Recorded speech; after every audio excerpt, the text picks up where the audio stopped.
The rain droplets slowly sliding down the window of the plane were the only thing the painter could focus on to distract themselves from the way their stomach felt. The flight from Japan to Seattle, Washington was 9 hours nonstop, and now they also had to worry about a long car drive to this strange little place they'd been sent to. Overall, Shura wished she'd taken the time to get there a day early and sleep off the air sickness in a hotel somewhere in this rainy city.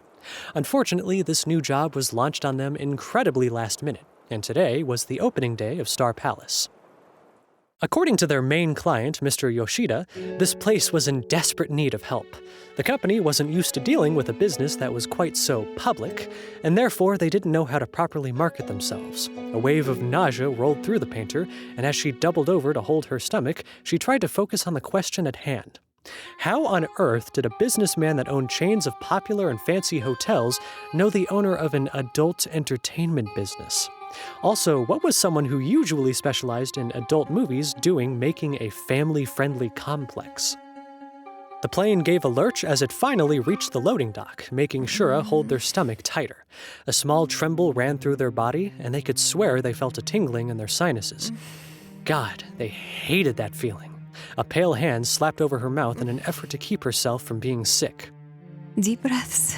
Shura reminded themselves. Deep breaths. You can do this. Soon. They could rest in their hotel room soon. They just had to focus on making the drive to Star Palace and getting through the first meeting. The actual work would begin in the morning.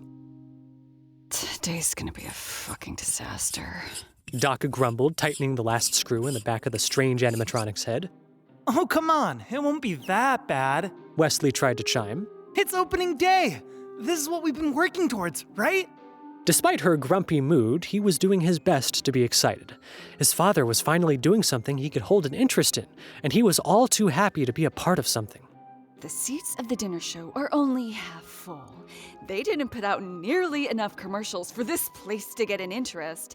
And the higher-ups have somehow made all of this my problem by saddling me with a dumbass meet and greet with some fancy artist that's somehow supposed to help the situation. The woman snapped, waving her screwdriver in his direction. I'm just supposed to be the technician. All of this shit is way above my pay grade. The longer she spent here, the less hope Doc had that this place would even be worth it in the long run. Despite the fact that they were opening in just an hour, the building was still in disrepair. They were working with used bots who all seemed to have problems, and no one really knew what they were doing at any given point in time. Why the hell did her first job in 5 years have to be this dump? With a hefty sigh, she pulled the hood of the new animatronic up and over the back of its head. This would have to do. But isn't it exciting? Wesley asked, leaning in to watch as she started the process of turning on the new animatronic. We get to see everyone's happy faces when they see this place for the first time. The shows will actually be official. We'll get to see everyone enjoying the food, and talking to an artist sounds fun. I've never really met an official artist before. Then you do it. Doc groaned. I don't have time to be worrying about some fancy little artist who thinks they're hot shit when I should be checking in on all of the stage equipment. Because apparently the job of stagehand fell on her as well. She really needed to bother the hiring manager about getting some extra hands in there. If this place went down in flames, so be it. It wasn't going to be on her hands. The more she looked around, the more she regretted ever leaving her apartment. Wait, you mean it? Wesley asked, perking up considerably. I can give the tour? Sure, kid. Knock yourself out. She said.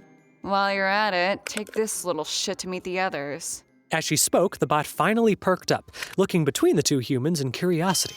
Then again, Wesley couldn't exactly read whatever emotion they had. Their eyes were black as night, and their mouth was stuck in a permanent smile. Well, hello there. They sang out. My name... Mirage, we know. Doc interrupted with a huff. You're now the property of DD Entertainment, yada yada. Welcome to Star Palace. You're now a performer, or whatever, etc., etc. Welcome to the club, kid. Wait, what? The bot's head tilted to the side, and for a moment they seemed to try and contemplate what was going on. Their head gave an odd little twitch. A strange little shiver ran through their body. A second or two passed, and then it happened again before they reached to hold on to their head. Ma'am, I think something's wrong. Mirage whimpered. My head. Can't rotate? Doc interrupted once more. I know. Company thought your other side was too scary or something, so they had me modify you. Modify? They asked, looking to Wesley for answers. The most the redhead could do was smile awkwardly and shrug. He personally had no issues with Mirage the way they were, but his father and the other higher-ups surely saw things differently. The bot glanced back to the woman before them, their head once more giving that strange little twitch. You'll get used to it. She said. Rather than continuing the conversation, she pulled out a cigarette to light it up. I'm going on a smoke break. Wesley, you take care of everything else. With that, she was off to who knew where, leaving Wesley and Mirage alone. The technical assistant returned his gaze to the bot before him. Mirage truly was an impressive thing to look at, despite being so different from the others. He had to admit that their costume was surely his favorite of the three. However, before he could manage to speak to the 6-foot-tall being before him, a sudden realization dawned upon Mirage. Their dark eyes widened, and though it couldn't go away entirely, their smiles seemed to shrink. Wait, where's Erie? They squeaked out, looking around in a panic. Where is she? Who? Wesley asked. Erie? Oh, wait, you mean your puppet? Immediately, the bot perked up. They approached the human perhaps a little too fast, causing Wesley to take a step backwards in fright. Where is she? Mirage repeated, their voice far darker this time. Okay, now Wesley could see why they'd made the modifications they had. She's in your room. He stuttered out. Safe and sound. Don't worry, you'll get her back soon. We wanted to make sure she wasn't around all of, well, this. As he spoke, he motioned to all of the machinery and tools in the room. This alone seemed to calm down the bot, if even the slightest bit. Didn't want her pretty face to get all scratched up, right? Wesley tried to laugh out. Was the only response he was given at first. The silence stretched out for far too long, making the assistant feel his insides squirm with anxiousness. He tried his best to smile, but there was a certain darkness he could feel from inside of the strange bot. I want her, Mirage finally said. We'll get to her soon. I promise. Wesley responded, holding his hands up to try and defuse the situation. We'll need to meet the others first, and then I'll show you where your room is, and you can get her, okay? Mirage let out an unhappy groan, but nodded all the same. They wanted her. They needed her. Above all else, they needed to know that their beloved Erie was safe. Thunk. Thunk. Thunk. The sound of the ball hitting the ceiling was the only noise in the room other than Fairy's humming. Zavi gazed up at it lazily as he continued to toss the little ball against the singular ceiling panel. Today was the big day. He should have been more excited than he was. Unfortunately, he'd been ushered away from every single person he'd seen in this dreary building. Zavi, they're working. Zavi, get away from them. Zavi, get your hands off of that. No matter what he did, he was scolded for it. He felt like he was going crazy in this place. With an unhappy growl, he tossed the ball far harder than he should have. There was a louder thunk, and suddenly the panel was knocked completely off kilter to the point of disappearing into the ceiling. Fairy's humming stopped and Zavi sat up quickly, failing to catch the ball as he assessed the damage. Sure, it wasn't his room, but in a way that made it worse. He'd been spending quite a bit of time with the other bot in an effort to have some sort of companionship.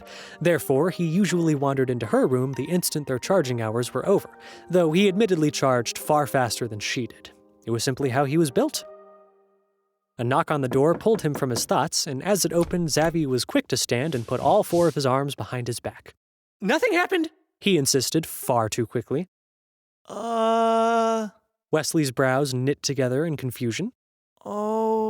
Okay. Well, hey there, friend. Fairy piped in before Zavi could respond. In an instant, she was up and all but blocking the doorway so that Wesley couldn't fully see inside. Despite the fact that he didn't want to get caught having broken something, the feeling of needing to be near people once again took over Zavi's sensors. He found himself rushing to the door, sliding right up to Fairy so that they were hip to hip. "Can we finally come out now?" He all but begged as he reached to pull the door all the way open. The sight they were greeted with had both bots stopping in their tracks. There, behind Wesley, was a face they hadn't seen yet. Mirage jumped in fright, though their face didn't give away their inner emotions. They took a step behind Wesley, giving the tiniest little nervous wave. Hello there. They muttered. Their fingers twitched and they pulled their hands back in to fidget with the digits. It felt wrong not to be holding any of their puppets. While eagerness grew on Fairy's face at the sight of their new friend, Zavi's own smile dropped. Was this the bot that had given him a fright the day they were delivered? With a little he turned his nose up and crossed his arms. He wanted nothing to do with this much shorter being. Be nice. Fairy scolded, giving him a little swat. Hey! Hi there, new friend. The candy-colored bot continued, bending down to be at eye level with Mirage. I'm Fairy Floss. This here's Zavi. Don't worry, he ain't always a sourpuss. Zavi gave another grumpy little noise in response. Hello, Mirage repeated, once more giving a little wave. I'm Mirage. Nice to meet you. Wesley gave his best smile as he looked between the group. Sure, things seemed a little rocky currently, but perhaps with a little time they'd become like a weird little family, or at least as close to a family as a group of robots could really become. It was an idea that gave him enough inner peace to move forward. Mirage here is the third in your trio. Wesley finally spoke up proudly. Sorry it took us so long to introduce you all. We, Had to fix me. Mirage finished miserably. Yeah, that. Wesley agreed. Well, anyway, I need to give you all a tour of the facility. Why don't you all come with me? You're going to be included in this too, after all. That had Zavi lighting up. He'd finally be allowed to talk to someone? Someone other than that grumpy lady who only yelled at him? What are we waiting for? He trilled. Let's get going! Wait! Mirage shouted, perhaps a little too quickly. You said we could go get Eerie first. Eerie? Zavi asked, tilting his head to the side. Who's that? My puppet. Mirage responded hesitantly. And just like that, Zavi's mood dropped. It wasn't a person? Then what was the point? No, you're right. I did promise you. Wesley replied. The memory of Mirage's dark mook when realizing the puppet was missing was enough to make him rethink the order of their day. We'll go get her. A loud "ah" of frustration once again left Zavi's mechanical throat. Despite the fact that he wanted to see people and not puppets, he trudged on after the group. The faster they got this over with, the better. Shura's eyes squeezed shut tighter as the taxi went over a particularly bad pothole. Their stomach lurched just as badly as the car did, and they found themselves holding onto their art bag tightly. They had only been able to stop by the hotel long enough to drop off their suitcase, and they were regretting not calling the establishment to request to meet an hour later so that they could lay down. Sometimes professionalism overtook their health issues more than it should have. Today had already been a particularly bad health day, but the plane made everything so much worse. We're here, ma'am. The taxi driver spoke up. She'd been so distracted with her stomach that Shura hadn't even noticed that the car had stopped moving. Sitting up slowly, the artist dug through their bag to find the American bills they'd converted some of their money to. The grumpy older man behind the driver's seat took it, pausing to look over it with a frown. I don't have change. He muttered. Most people paid in card these days. He supposed it was probably because the Russian woman was a tourist. It is fine. They responded quietly. Keep the change. Shura had to remember that tipping was a thing here in the States, after all. Back home in Japan, tipping was looked down upon. The workers were paid a fair wage, and they considered anything extra to be a judgment of their services. Meanwhile, in America, most tipped employees hardly made enough on their normal wage to survive, so tipping was required. The painter took a deep breath, trying to center herself as she waited for the door to open. And waited. And waited. Finally, the man behind the wheel cleared his throat, looking back at them through the mirror. You gonna get out or what? The man barked. That alone was enough to get the painter scrambling out of the taxi. There was another small cultural difference they would have to get used to. The taxi doors didn't automatically open here like they did back home. Shura didn't usually use a taxi service anyway. The subway was all they needed for the most part. The instant they were out of the car, it sped off. She supposed she couldn't fault the man. He probably needed to get many more clients before the day was up if he wanted to make his wages. Soft rain droplets fell against their skin as they rushed under the cover of the building's entryway. Shura was in such a rush to get out of the chilly rain that they didn't even get the chance to really look up at the large building. It wasn't open just yet, and there wasn't much of a line waiting in the rain to go inside. Truly, their employer wasn't kidding when he'd said that this business friend hadn't been sure how to market this new business. There weren't more than 50 people at most waiting outside for the doors to open for them. Which begged the question, how was Shura supposed to get in? The painter glanced around for anyone who seemed to work at the establishment, only to find no one outside. Of course, why would they be? It was wet and cold outside. Gingerly, they approached the glass door to knock on it. All the while, they earned a huff from a few of the people waiting beside them. Hey. We were here first? Get to the back of the line, lady. A woman huffed. Oh, I am sorry. Shura responded quietly. You see, I have been hired here. I'm just not sure how to enter for my work. Bullshit you are. You're not even in uniform. The grumpy woman replied. No, I promise you, Shura's words were interrupted by someone opening the door behind them. They turned to meet the gaze of a tall person in a Star Palace staff hoodie. Or at least Shura was pretty sure they were meeting each other's gaze. Her hair was completely covering her eyes as far as the Russian could see. Sorry, sweetie. The staff member crooned. We don't open for about another hour. No, I'm actually here to meet with someone by the name of Doc. Shura said. She reached into her bag, pulling out a small business card, which she offered up to the other with both hands. I am here to help with your advertisements. That's so. The person at the door said, snatching the card to look at both sides. Artist, huh? Oh, think I heard something about you earlier. They didn't tell me you'd be so cute. Come on in. Ignoring the flush coming to their cheeks, Shura ducked their head down nervously as they were allowed in past the staff member. The woman previously angry with them gave an unhappy noise, crossing her arms and turning her gaze away as the door was closed in her face. I'm Cricket, by the way. The staff member said, offering Shura their hand for a surprisingly firm handshake. Head of security. It is a pleasure to meet you, Cricket. The artist replied. I am Shura. You're a formal one, huh? Cricket asked, tilting their head to the side to look over Shura. English isn't your first language, is it? No, it happens to be my third language. Shura nervously pulled a long strand of hair behind their ear. After living in Japan for so long, it was interesting talking to someone who was so eager to start up a conversation. Most of the people they met tended to keep to themselves unless they were networking or specifically in a place to be social. It was a strange but welcome change. Yeah? What's your first? I can't quite place the accent. I was born and raised in Russia. Shura noted. And I currently reside in Japan. No shit! Cricket exclaimed in interest. My little sister's into anime and all that jazz. Maybe while you're here, I can let her pick your brain about what it's like to live over there. She's saving up all her allowance money to try and go for a visit. Oh, yes, I suppose that would be all right. Admittedly, the artist felt a tad overwhelmed. She had only come here to do a job, and now she was making far more conversation than she was expecting.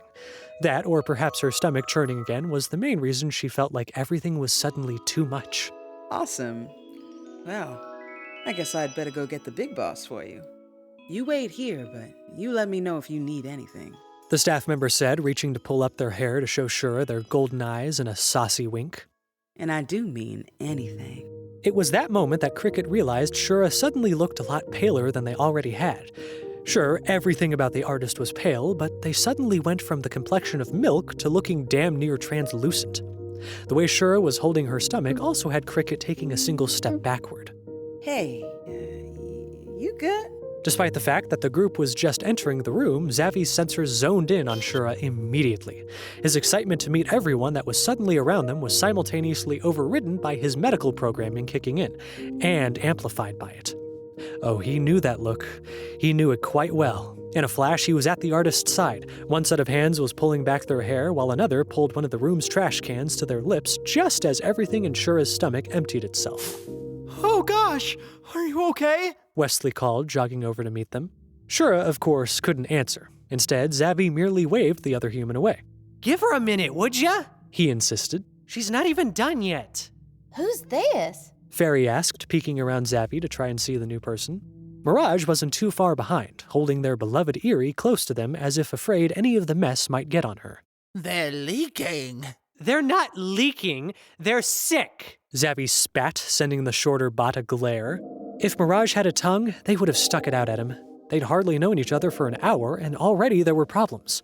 Hey, big man. Cricket teased, giving Wesley a slap on the back. This is that artist Doc was talking about yesterday. Might want to give him a minute, though. Instead of questioning how the other staff member had heard about the artist before he had, Wesley just gave an awkward nod. Maybe Doc was right. Today was already a disaster. Two of their bots already seemed to hate each other, and now the person who was supposed to help them with their advertisement problem was already ill. He ran his fingers through his hair, giving a shaky breath. What was he even supposed to do in this situation?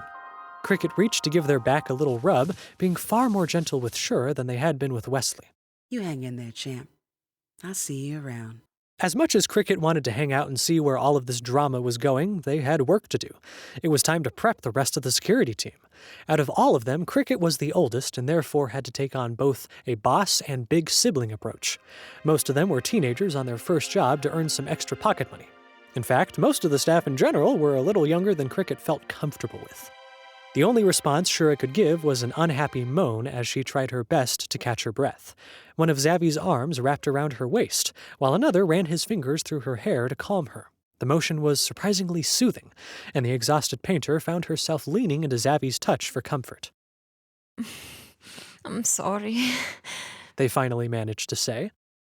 Hey, it's okay. Wesley said, leaning in a little to look over the poor painter. You all right? I do not deal with planes well. Shura admitted. Hey now, don't worry about it. Zavi crooned, offering them a smile. No one's mad at you for getting sick. Apparently, you'll have to do your meeting tomorrow. The puppet Mirage's arms spoke up. This poor dear looks like she could use some rest. Wesley wasn't sure how he felt about the puppet suddenly acting as though it was alive, but he supposed that was normal for the bot. This was the first time he'd ever seen them active. He'd get used to her. Probably. You can't send her home like this, though. Fairy pointed out. Oh, absolutely not. Zavi protested. I'll take them to my room. Yeah, I guess that works. Wesley finally managed to make himself reply. It looked like the decision had been made for him. Not that that kind of thing was out of the ordinary. Internally, he was kicking himself for not maintaining control over the situation. Zavi reached backwards, grabbing Mirage's cape and yanking them closer. You're okay, he whispered, rubbing the edge of the Merlot fabric against the side of their mouth to clean them up. I've got you. Hey! Mirage yelled, pulling the cape back. Use your own clothes for that! Shura, however, didn't even seem to see everyone else. In that moment, their eyes were focused entirely on the dark and green sensors the far larger robot had. The way Zavi maintained eye contact, his smile, the way he was oh so gently doting on them, and the way he didn't seem fazed in the slightest by them being sick had their stomach churning in a very different way. Whether it was the strange feeling in their stomach or the fact that they were truly sick from the plane, something made Shura's knees go weak to the point of nearly falling over. At least, they would have fallen over had the bot not scooped them right up into his arms the instant they started to fall. Intense heat came across the painter's cheeks, and she found herself trying to pull up the collar of her turtleneck to hide. It's settled, Zavi insisted, turning his gaze to Wesley.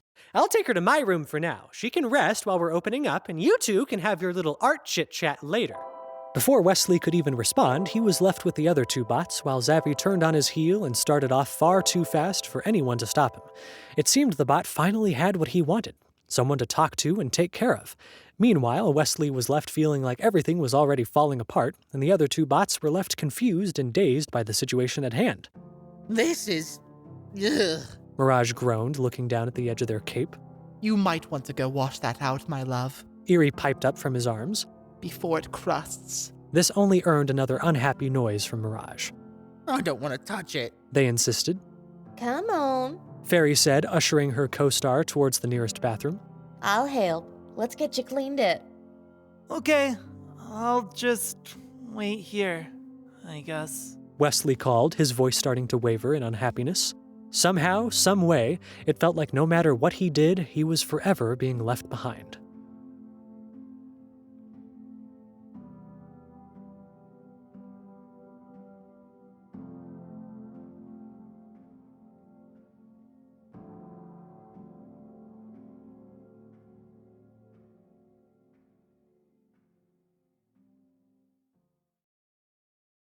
Warmth was all Shura could feel as she felt herself coming to again. The smell of lavender filled her senses as she stretched out on the soft bed. Not much was coming back to her mind at the moment. The room was dark and she found she couldn't see much of anything.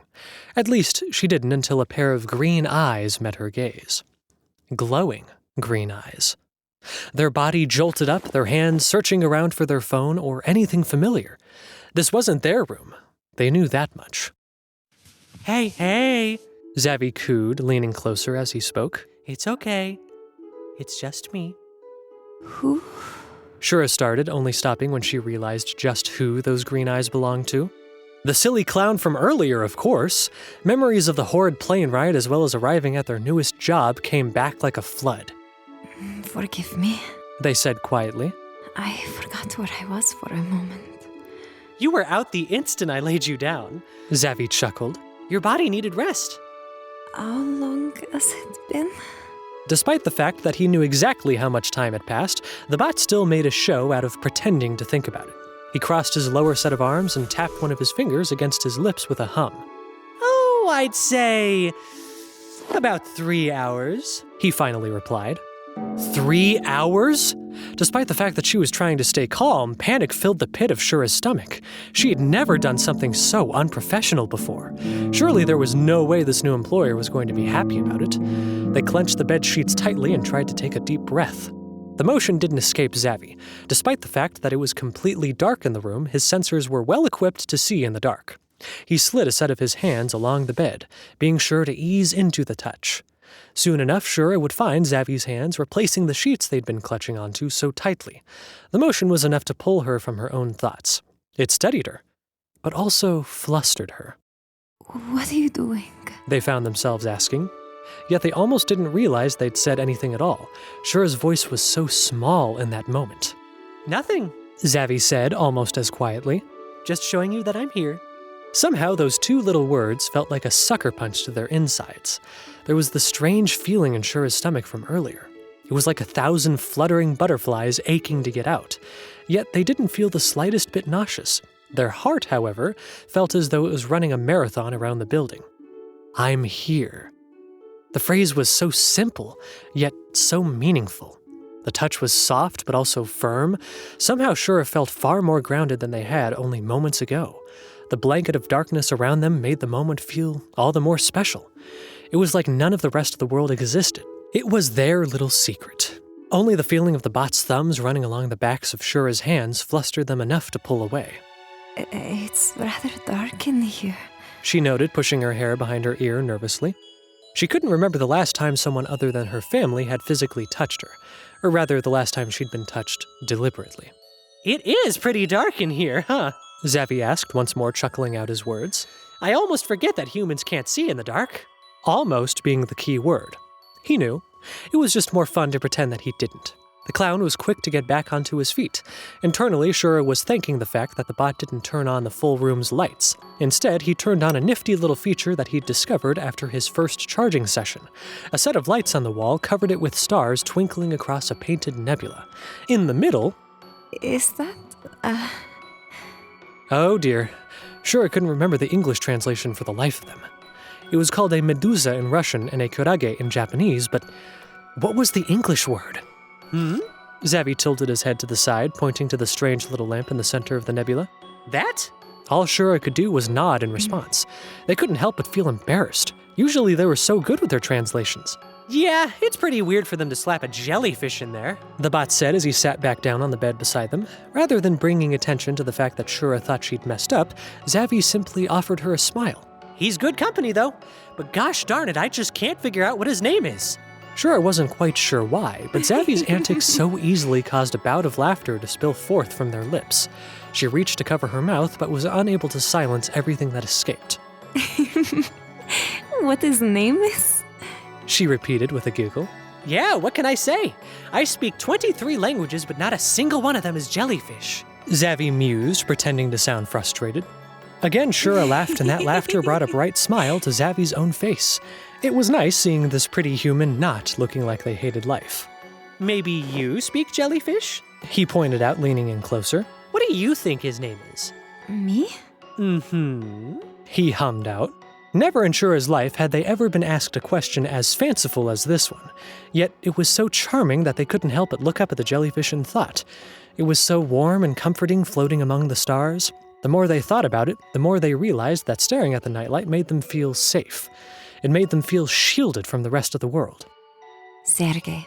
Shura finally said, for once not whispering. His name is Sergei.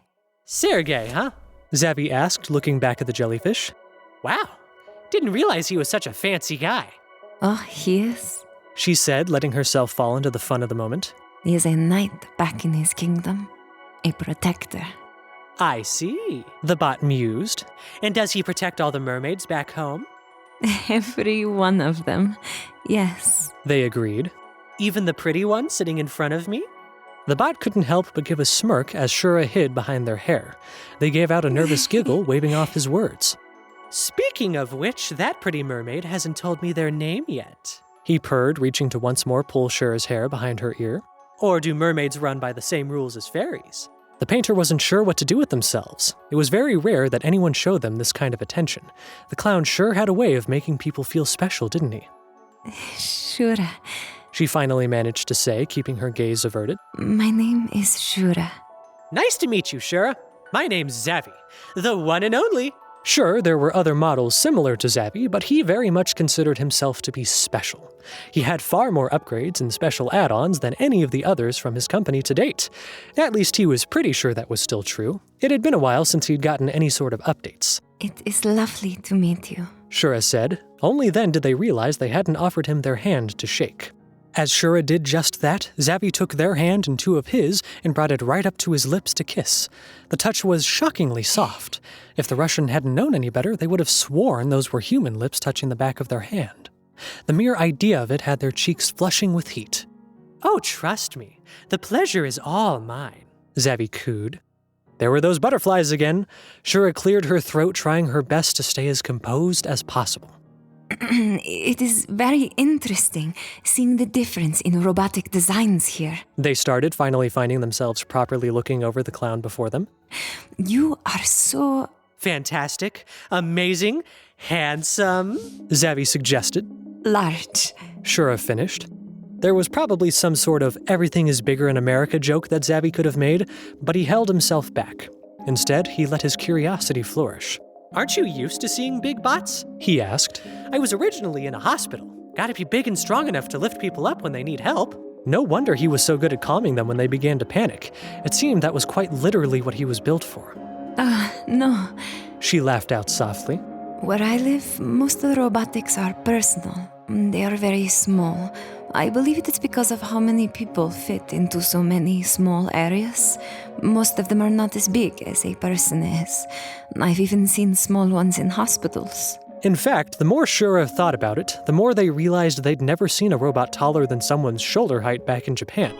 When it came to their original home in Russia, they'd lived so far removed from most technology that even the internet seemed like a luxury at times. Moving somewhere that was so technologically savvy was one hell of a culture shock. It seemed they were in for far more of a shock in this country as well. Not that it bothered them, of course. It was exciting. This felt like the start of a brand new adventure.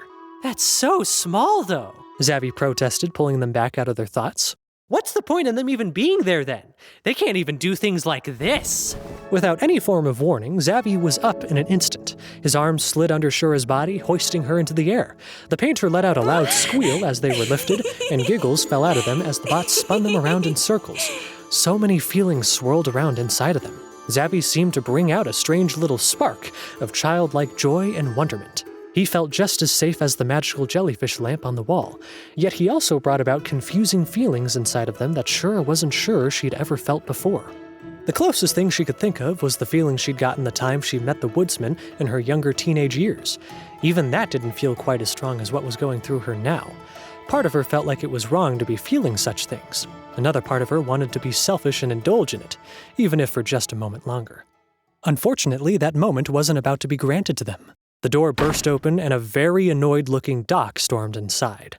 You! She shouted, pointing at the tall bot. Who, me? Zavi asked, pressing his hands on his chest dramatically. Yes, you! She growled. You were supposed to be out there with the others hours ago! I was taking care of our guest. Zavi huffed as he gently set Shura back down on the bed.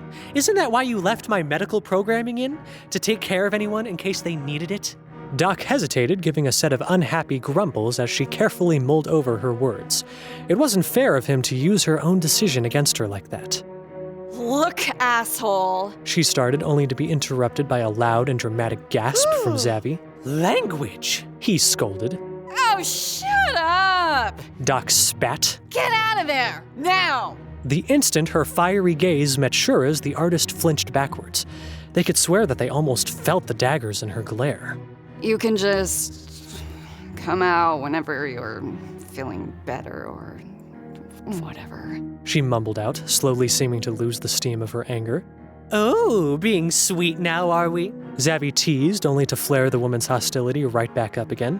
Would you get? She shouted, outright slapping the bots behind to get him moving. Ouch! All right, I'm going. The bot said, holding up all of his hands as he obediently walked out of the room. He wanted to peek back in and wave goodbye to Shura, but the woman following him gave him a shove every single time he tried to stop. Despite the woman's heated nature, Shura found herself letting out one last laugh at the bot's antics. Even in the face of danger, he still had something to say. His personality was as large as he was. The painter adored that about him. Perhaps this job wasn't going to be as awkward as they thought it was going to be. It made them feel silly for being worried about it in the first place. For a moment, Shura allowed herself to dwell on the memories of what had just happened. The mere thought of Zavi and the bot's silliness was enough to warm their heart. While the woman who'd come in to get him didn't seem the slightest bit friendly, the ginger man and the pretty staff member from earlier seemed nice enough.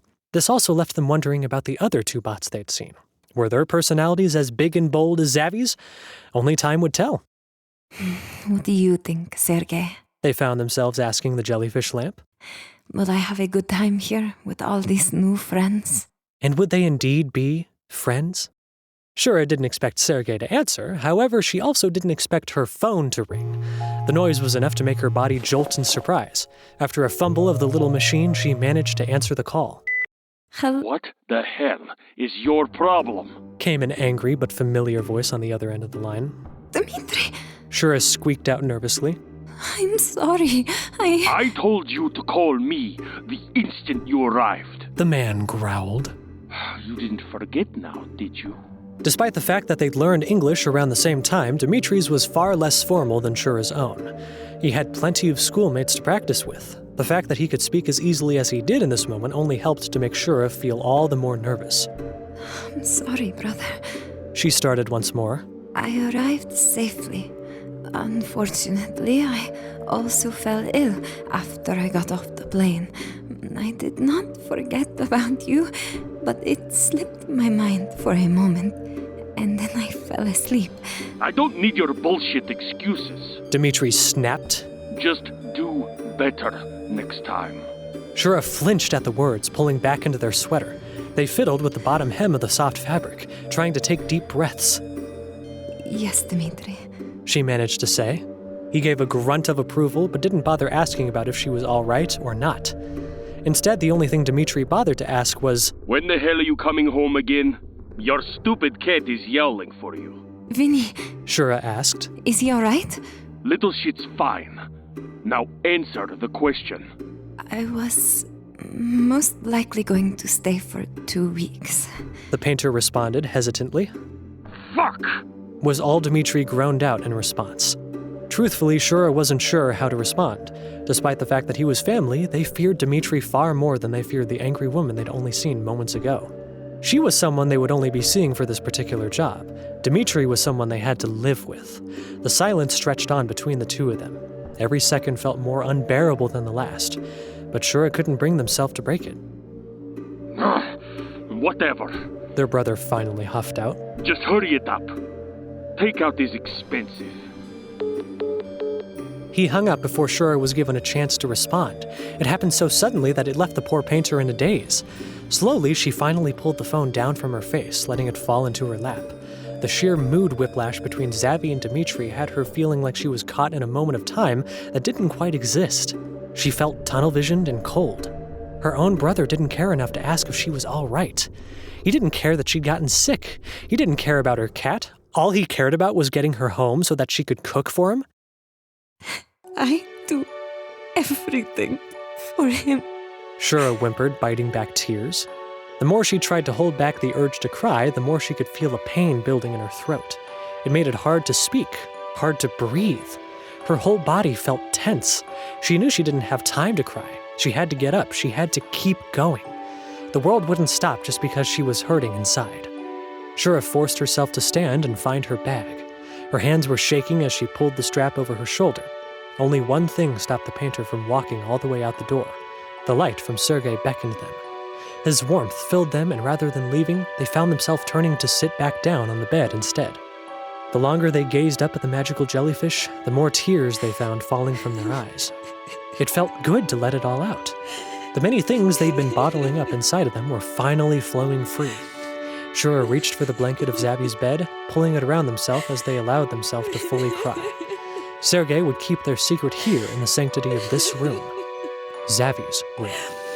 Something told them that, had he been here, Zabby wouldn't have judged them for crying either. In fact, the more she thought about him, the more Shura craved the bot's arms around her once more. A hug sounded far too good right now.